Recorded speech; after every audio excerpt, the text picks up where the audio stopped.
Chamaeleon It had become a necessity in this modern world, to interact with others.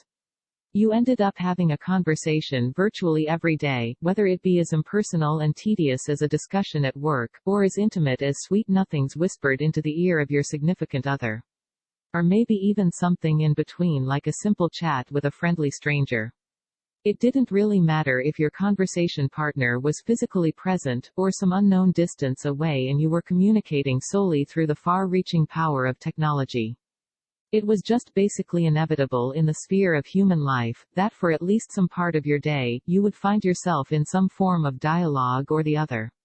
And there was a certain peculiar set of people that ruled the social world, who found it more of a joy than a pain, to engage recurrently in conversations, and to immerse themselves within crowds.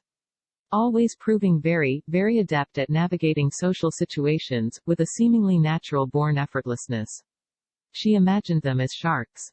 Cruising leisurely through the water, with the self-assurance cockiness even born from the knowledge that they were experts in their abode and there were few that could ever hope to rival them in this their well-known domain.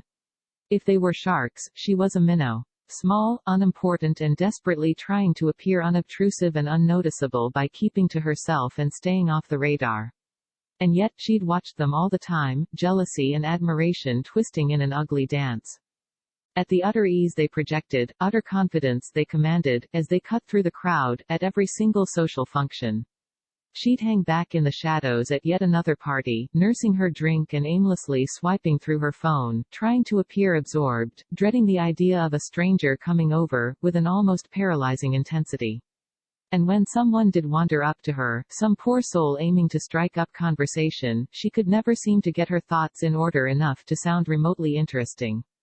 She would stammer and hesitate in her anxiety and ultimately fail to keep their attention for more than a few measly moments. And socializing wasn't all just for fun and games, wasn't all just pointless vapid nonsense, it also opened the doors to opportunities. Her friend, Camilla, had been, just a year prior, a struggling artist, barely keeping herself afloat through commissions that were few and far between. And it was at one of these outings they had, at a bar no less, that she'd taken a chance. And talked herself up to some random, who incredulously, had seemed deeply interested in her capabilities. And now, she was working in graphic design at a quite remarkable company. So, after years of alternately despising and envying the socializers their charisma, it was only quite natural, the logical next step even, to want to become like that. She'd long accepted that she lacked a personality that flourished in crowds, was a homebody down to the core, and left to her, would pick a night of takeout and tea. Over a night out. And she'd also accepted that being that way was a limitation for her, and one she was no longer willing to entertain.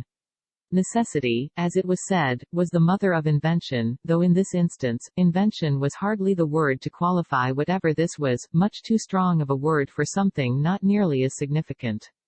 Invention implied something breathtaking and newsworthy was being developed, a new idea brought into creation to aid humanity on its path to enlightenment. For her, however, this was just a small affair, simple and selfish, a solely personal development. Still, it was something that needed transformation. So, she'd taken a good long look at herself and decided to change what she saw. Infiltrated their lines and learned from them until she was indistinguishable from the people who basically glided through the throng, commanding attention and interest as they flitted from area to area. In a way, being this way was a lot like acting, playing at a character she was not. Donning a fake persona with a disposition so entirely different from hers. But it had been necessary to do so. She was tired of being the one left in the corner at functions, the unspoken downer of her friend group, that never seemed to really want to hang out, and always seemed to want to stay in. It had been necessary to reinvent herself. And she'd kept at it for so long, that the pretense at times seemed real. Fake it till you make it was more apartment of a saying than she'd given it credit for. Considering how perfectly it applied to her situation, how she'd slid into a role she was not. And she was rewarded for her efforts. Her friends seemed less annoyed with her, and the offers to go out seemed to multiply by the week. Where it would hitherto have overwhelmed her, she now welcomed the attention. To all invites, she said yes, as if her whole life had become. Chamaeleon nó đã trở thành một điều cần thiết trong thế giới hiện đại này, để tương tác với những người khác. Bạn đã kết thúc cuộc trò chuyện hầu như mỗi ngày, cho dù đó là cuộc trò chuyện vô vị và tẻ nhạt như một cuộc thảo luận tại nơi làm việc, hay thân mật như những lời nói ngọt ngào thì thầm vào tai người ấy của bạn. Hoặc thậm chí có thể là một cái gì đó ở giữa như một cuộc trò chuyện đơn giản với một người lạ thân thiện. Sẽ không thực sự quan trọng nếu đối tác trò chuyện của bạn có mặt thực tế hoặc một khoảng cách không xác định nào đó và bạn chỉ đang giao tiếp thông qua sức mạnh sâu rộng của công nghệ. Về cơ bản, nó không thể tránh khỏi trong lĩnh vực cuộc sống của con người, đó là ít nhất trong một số phần trong ngày của bạn, bạn sẽ thấy mình ở trong một số hình thức đối thoại hoặc hình thức khác. Và có một nhóm người đặc biệt nhất định thống trị thế giới xã hội, những người tìm thấy niềm vui hơn là nỗi đau, thường xuyên tham gia vào các cuộc trò chuyện và hòa mình vào đám đông. Luôn tỏ ra rất thành thạo trong việc điều hướng các tình huống xã hội, với sự nỗ lực dường như bẩm sinh. Cô tưởng tượng họ như những con cá mập lướt trên mặt nước một cách nhàn nhã. Với sự tự tin thậm chí là tự mãn có được từ kiến thức rằng họ là chuyên gia trong nơi ở của mình và có rất ít người có thể hy vọng có thể sánh ngang với họ trong lĩnh vực nổi tiếng của họ. Nếu họ là cá mập, cô ấy là một con cá nhỏ.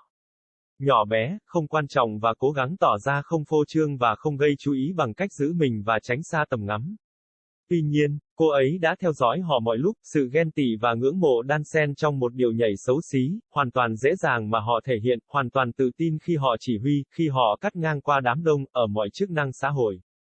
Cô ấy lại ẩn mình trong bóng tối tại một bữa tiệc khác, uống cạn ly và lướt qua điện thoại một cách vu vơ, cố tỏ ra say sưa, sợ hãi khi nghĩ đến việc có người lạ đi qua. Với cường độ gần như tê liệt, và khi ai đó đi đến chỗ cô ấy, một tâm hồn tội nghiệp nào đó muốn bắt chuyện, cô ấy dường như không bao giờ có thể hiểu được suy nghĩ của mình để nghe từ xa có vẻ thú vị, cô ấy sẽ lắp bắp và ngập ngừng trong sự lo lắng và cuối cùng không thể giữ được sự chú ý của họ trong hơn một vài khoảnh khắc ngắn ngủi. Và xã hội hóa không phải chỉ để giải trí và chơi game. Không phải tất cả chỉ là những thứ vô nghĩa, nó cũng mở ra các cơ hội. Bạn của cô, Camilla, chỉ một năm trước, là một nghệ sĩ đang gặp khó khăn, hầu như không giữ mình nổi nhờ các khoản hoa hồng rất ít và xa. Và chính tại một trong số những chuyến đi chơi này, tại một quán bar, cô ấy đã chớp lấy cơ hội và tự nói chuyện với một người ngẫu nhiên, người không ngờ lại có vẻ rất hứng thú với khả năng của cô ấy. Và hiện tại, cô đang làm thiết kế đồ họa tại một công ty khá nổi tiếng. Vì vậy, sau nhiều năm luân phiên khinh thường và ghen tị với những người xã hội hóa sức hút của họ, việc muốn trở thành như vậy là điều hoàn toàn tự nhiên, thậm chí là bước tiếp theo hợp lý là điều hoàn toàn tự nhiên. Từ lâu, cô ấy đã chấp nhận rằng cô ấy thiếu một nhân cách phát triển tốt trong đám đông. Là một người ở nhà xuống cốt lõi, và để lại cho cô ấy, sẽ chọn một đêm mang đi và TV qua một đêm đi chơi. Và cô ấy cũng chấp nhận rằng làm theo cách đó là một hạn chế đối với cô ấy và một điều mà cô ấy không còn muốn giải trí nữa. Sự cần thiết, như người ta đã nói, là mẹ đẻ của phát minh, mặc dù trong trường hợp này, phát minh hầu như không phải là từ để chứng minh điều này là gì. Quá mạnh của một từ cho một cái gì đó gần như không quan trọng. Phát minh ngụ ý rằng một thứ gì đó hấp dẫn và đáng tin đang được phát triển, một ý tưởng mới đã được đưa vào sáng tạo để hỗ trợ nhân loại trên con đường đi đến giác ngộ. Tuy nhiên, đối với cô, đây chỉ là một việc nhỏ, đơn giản và ích kỷ, một sự phát triển cá nhân duy nhất. Tuy nhiên, nó vẫn là một thứ cần biến đổi. Vì vậy, cô ấy đã xem xét lại bản thân và quyết định thay đổi những gì cô ấy thấy. Thâm nhập vào đường dây của họ và học hỏi từ họ cho đến khi cô không thể phân biệt được với những người về cơ bản lướt qua đám đông, chỉ huy sự chú ý và quan tâm khi họ di chuyển từ khu vực này sang khu vực khác.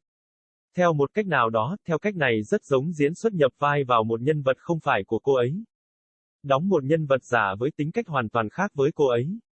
Nhưng cần phải làm như vậy, cô ấy cảm thấy mệt mỏi khi là người bị bỏ lại trong góc tại các cơ quan chức năng, kẻ thất vọng không nói nên lời trong nhóm bạn của cô ấy dường như không bao giờ thực sự muốn đi chơi, và dường như luôn muốn ở lại. Cần phải cải tiến lại bản thân, và cô ấy đã giữ nó quá lâu. Đến nỗi đôi khi sự giả vờ dường như là thật. Hãy giả mạo nó cho đến khi bạn biến nó thành một câu nói phù hợp hơn những gì cô ấy đã ghi công, xem xét cách nó áp dụng hoàn hảo vào hoàn cảnh của cô ấy, cách cô ấy trượt vào một vai trò mà cô ấy không phải như thế nào. Và cô đã được đền đáp xứng đáng cho những nỗ lực của mình. Bạn bè của cô ấy dường như ít khó chịu với cô ấy hơn. Và những lời đề nghị đi chơi dường như nhân lên theo tuần. Nơi mà cho đến nay nó sẽ khiến cô choáng ngợp, thì giờ đây cô đã chào đón sự chú ý, với tất cả những lời mời cô ấy nói có, như thể cả cuộc đời cô ấy đã trở thành